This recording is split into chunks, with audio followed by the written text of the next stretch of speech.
のささやきの朗読や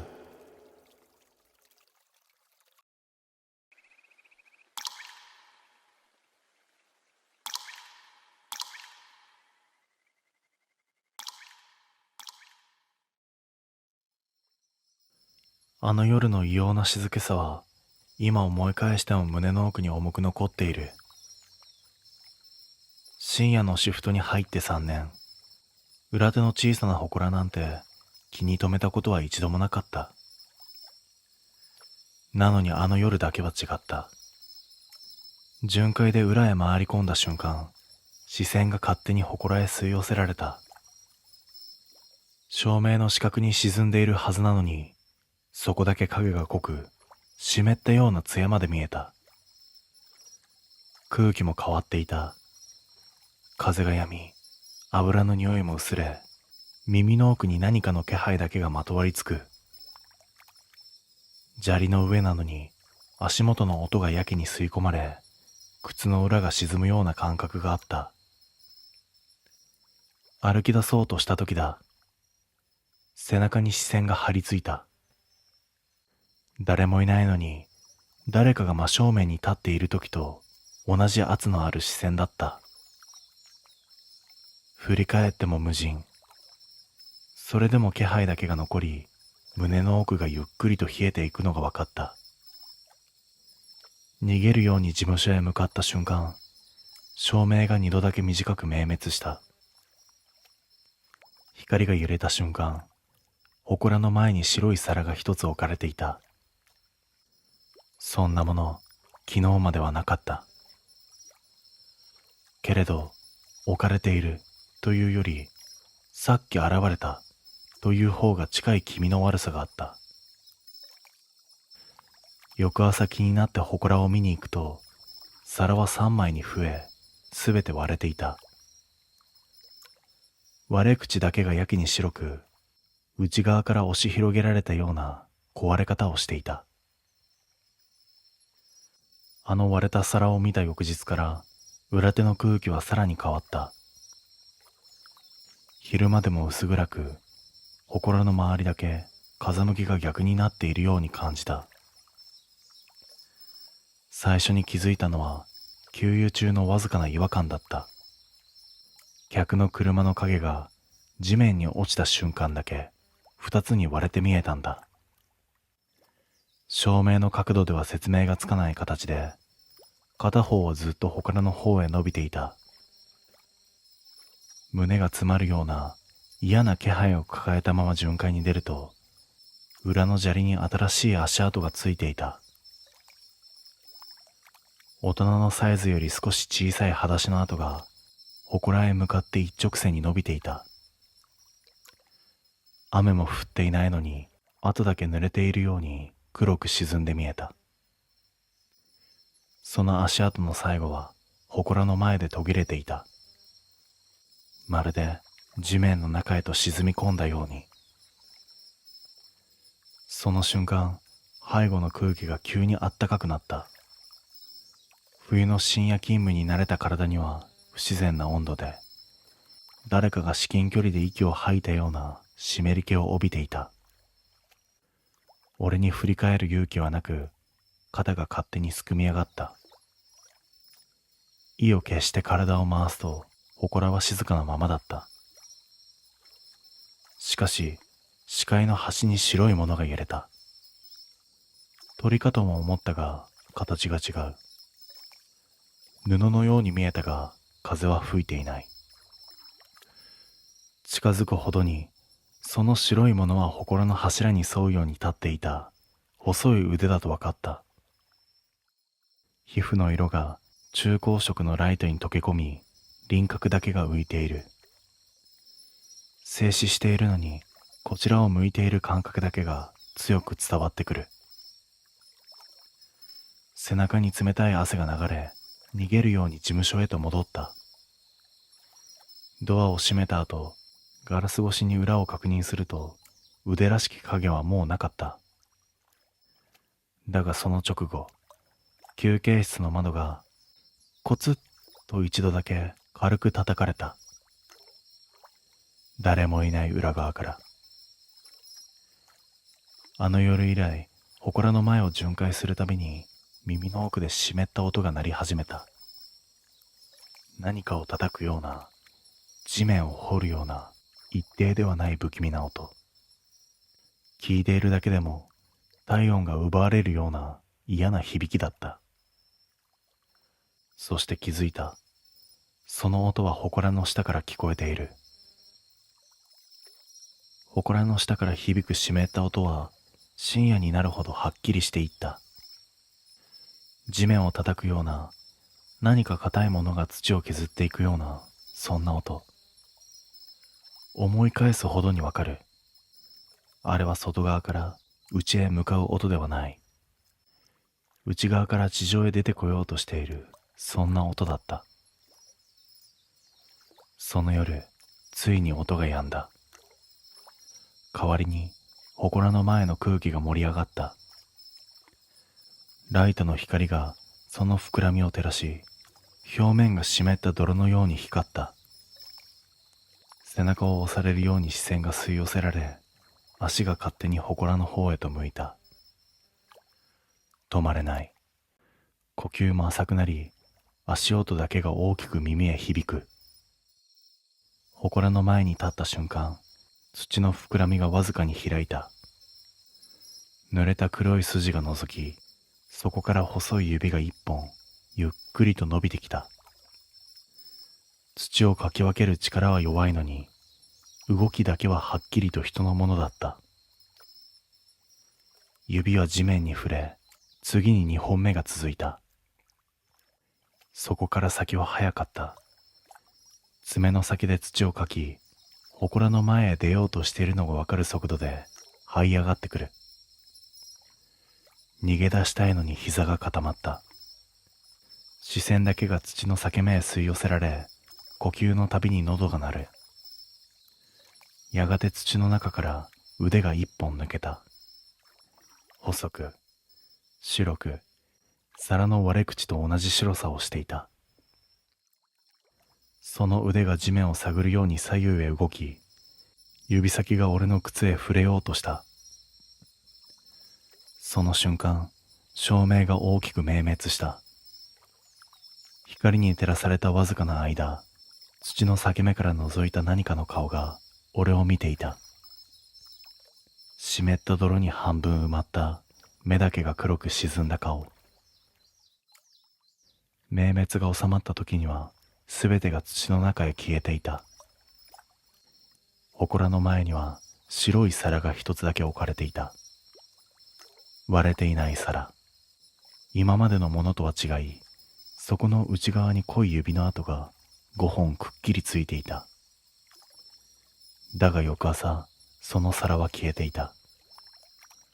代わりに裏の砂利に裸足の跡が一つ、俺の車へ向かってまっすぐ伸びていた。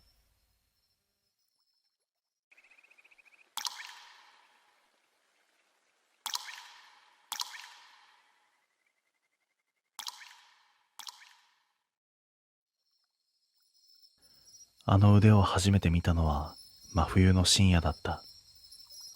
給油ブース全体が静まり返っていて、風も止まり、機械のうなりすら小さく聞こえるほどの夜だった。巡回の途中、ふと監視モニターに視線を向けた。その瞬間、胸の奥が一段冷えた。そこに映ってはいけないものが映っていたんだ。画面に映るのはいつも通りの無人の給油スペース。だがその中央にだけ白くて細い腕が一本まっすぐに立っていた。肩も胴体もない。ただ肘から先だけが地面に突き刺さるように生えていたんだ。最初は光の反射かと思った。でも見れば見るほど皮膚の質感が生々しかった。ライトに照らされて薄く光り、血の気のない白さが画面いっぱいに浮き上がっていた。心臓が跳ねたとき、腕がゆっくりと動いた。指が一本ずつ開き、最後に人差し指だけが立った。そしてその指先がモニターの右端、給油機の裏側を静かに指した。誰もいないはずの方向だった。モニターの音声はないのに、刺された瞬間だけ耳の奥が痛むような圧が走った。怖かったのは腕の動きだけではない。俺が息を吸うたびに画面の中の指先もわずかに震え、呼吸に合わせて動いているように見えたことだった。目を離したくても離れない。視界の端がにじみ、耳が熱くなるほどの恐怖だった。そして気づいたとき、腕は消えていた。画面には何も映っていない。ただ、給油機の裏だけわずかに闇が濃く見えていた。その夜からだ。給油機の裏側を通ると決まって耳の奥に指を鳴らすような小さな音がつきまとうようになったのは、監視モニターに腕だけ映ったあの夜から、給油機の裏を通るたびに耳の奥で小さな音が鳴り始めた。パチッ、パチンと指を軽く弾くような乾いた音。風は吹いていないのに、音だけが一定の間隔でついてきた。最初は機械の故障だと思った。だが音が鳴るのは決まって、俺が裏側を通る瞬間だけだった。誰かが待ち構えて、俺の足音に合わせて鳴らしているみたいに。そのうち音だけではなく、感覚まで変わってきた。裏側へ近づくほど、背中に薄い膜が張り付くような圧がかかり、空気が細くなる。息を吸うのが面倒になるような湿った重さが漂っていた。ある夜、ついに決定的なものを見た。巡回で給油機の裏へ回ると、そこだけ空気の色が濃く見えた。影が溜まっているわけでもないのに、暗さの質が違う。ライトの明るさが十分に届いているのに、裏側だけは夜の底のようだった。その闇の中央がわずかに揺れた。風は吹いていないし、揺れる理由がない。目を凝らすと黒い影の中から指先がひょいと出た。モニターで見たものと同じ、あの白い人差し指だった。指はまっすぐ俺を指した。動きはゆっくりなのに、怖さだけは一気に胸に突き刺さった。そのまま指が左右に揺れ始め、俺に、来い、と示すように曲げられた。呼吸が浅くなり、足が勝手に後ろへ下がる。裏側へ近づけば何か起こると分かっていた。だが動けなかったのは次の瞬間だ。白い指が一つ闇から完全に抜けた。続いて2本、3本とゆっくり増えていき、最終的に腕そのものが闇の中からずるりと現れた。モニターに映った時と同じ異様に細い腕。皮膚の色だけがライトに浮き、存在を誇張していた。その腕が給油機の外側ではなく、内側へ向かって伸びた。そして金属の隙間へ指を差し込み、ゆっくりと何かを探るように動いた。その時、給油機全体がわずかに震えた。まるで中に誰かが入っているみたいに。給油機の裏側へ白い腕が入り込んだ瞬間、金属の奥で何かが動いたような鈍い振動が走った。機械が壊れた揺れではない。内部で柔らかいものが身白きした時のような湿った震え方だった。逃げるべきなのに足が地面に縫い付けられたみたいに動かなかったんだ。腕はゆっくり奥へ潜り、手首まで飲み込まれた。その動きと同じタイミングで、給油機の側面がわずかに膨らんだ。中に誰かがいる。その理解が喉を締め付け、呼吸が細くなった。次の瞬間、給油機の内部からコツンと金属を叩く音が響き、続いて内側から何かが壁を押す形で盛り上がった。明らかに人の指の形だった。5本の盛り上がりが金属越しにゆっくりと動き、俺の立つ方向へ向けてスッと滑っていった。その軌道は完全に俺をなぞっている動きだった。背筋が勝手に震え、全身が汗ばむ。照明が揺れ、影が不自然な形に伸びた。給油機の内部からもう一度コツンと叩く音。すると裏側の闇がふっと浅くなり、腕がゆっくりと引っ込んでいった。引っ込むというより、機械の中へ溶けるように吸い込まれていった。腕が完全に消えた瞬間、給油機のランプが突然点灯した。誰も操作していないのに、給油準備完了の緑のランプが明るく光り、同時に軽い電子音が鳴った。それはまるで俺を呼んでいるような音だった。恐怖が限界に達し、事務所へ駆け戻った。監視モニターを確認すると、給油機の裏に腕は映っていなかった。だが画面には、さっきまでなかったはずの黒い影が映っていた。給油機の内側から外へ抜け出そうとしているような影。その濃さは照明では説明できない異様な暗さだった。そしてさらに恐ろしいのはその次だ。モニターの端が勝手にズームされたんだ。誰も触っていないのにカメラが自動で寄り、給油機内部の小窓が画面いっぱいに映った。その小窓の奥で白い指先が一本だけゆっくりとガラスをなぞった。ガラスにははっきりと跡が残った。外へ出るとでも言いたげに。翌日給油機の点検を頼んだが、内部には何も異常がなかった。ただ点検員が一つだけ言った。これ、内側に指の跡がついてますね。と。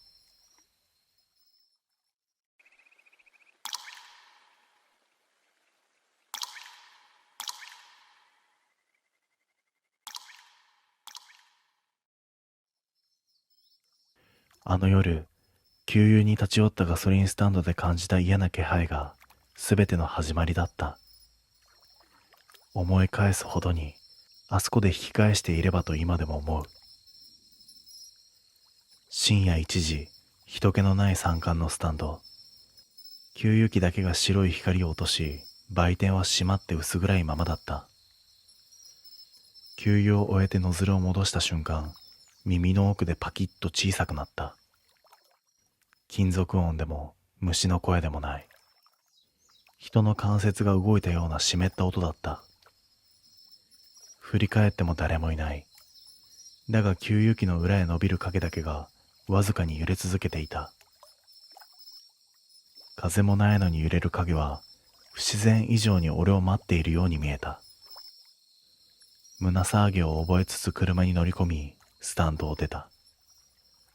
そこからトンネルまでは一本道で、夜は車のヘッドライトだけが頼りになる。山道へ入ると、さっきの影の揺れが頭から離れなかった。バックミラーに映る闇の奥に何かが追ってきているような気さえした。やがて古いトンネルの入り口が見えた。ライトに照らされるコンクリートは濡れたように黒く光り、車が入った瞬間、音が一つも残らずに吸い込まれた。空気が急に変わった。ガソリンの匂いも山の湿気も消え、ただ静けさが肩に乗るような重さがあった。出口の光が小さく見え始めた時だ。その出口に白い服の女が立っていた。最初は反射板かと思った。だが近づくほど輪郭が人の形をしているのがはっきりと分かった。不自然なのは立ち位置だった。トンネルの中央ではなく、出口の縁に体を張り付けるように立っていたんだ。しかも顔は出口の外ではなく、トンネルの奥、つまり俺の方へ向いているはずの暗闇側へ向けられたまま。こちらを見ていないのに、通り抜ける瞬間だけを待っているような、そんな気配があった。ライトが服を照らしかけたとき、女の肩がわずかに揺れた。風は吹いていないのに。ライトに照らされた女の肩が揺れた瞬間、背中に冷たい汗が流れた。あのガソリンスタンドで聞いたパキッという音と同じ湿った気配をその場の空気が帯びたからだ。女は出口の縁に張り付くように立ち、こちらを向かないまま微動だにしない。だがトンネル内の空気だけがじわりと吸い寄せられているように見えた。まるでスタンドで揺れていた影がそのまま形を変えて現れたような異様さだった。減速しても道幅が狭くて避けることはできない。ライトが近づくほど白い服の表面に濡れた光が浮き、胸元から袖にかけてじわりと黒いシミが広がっていくのが見えた。まるで地面に落ちる影が服の内側へ入り込んでいくみたいに。その時、車のスピーカーがポツッと小さくなった。ラジオでも音楽でもなく、何かが内部に触れたような乾いた音。ガソリンスタンドの給油機の裏で聞こえたのと同じ、指の関節を鳴らすような小さな音だった。息が一瞬止まった。車の中にまで音が追いかけてきたとしか思えなかった。女との距離はもう数メートル。直接見るのが怖くて、フロントガラス越しの映り込みに意識をそらしたその瞬間、ガラスの端に白い線が揺れた。細い指だった。外の女の腕ではない。ガラスのすぐ手前、車内の天井側から伸びているように見えた。心臓が跳ね、体が硬直する。視線だけで天井を追うと、光の当たらない薄暗がりに影が広がり、そこから細い指が一本垂れるように降りてきた。恐怖で声も出ない。ただスタンドで見た影の揺れ方と同じだと分かった。あの時は地面、今は車内。追ってきたのはトンネルの女ではなく、スタンドで俺を見ていた何かなんだと。車が女の真横へ差し掛かる瞬間、車内の指と出口に立つ女の肩が同時に揺れた。離れた距離にいるはずなのに、同じタイミングで動くその異様さに全身の毛が逆立った。そして女の顔がついにこちらへ向いた。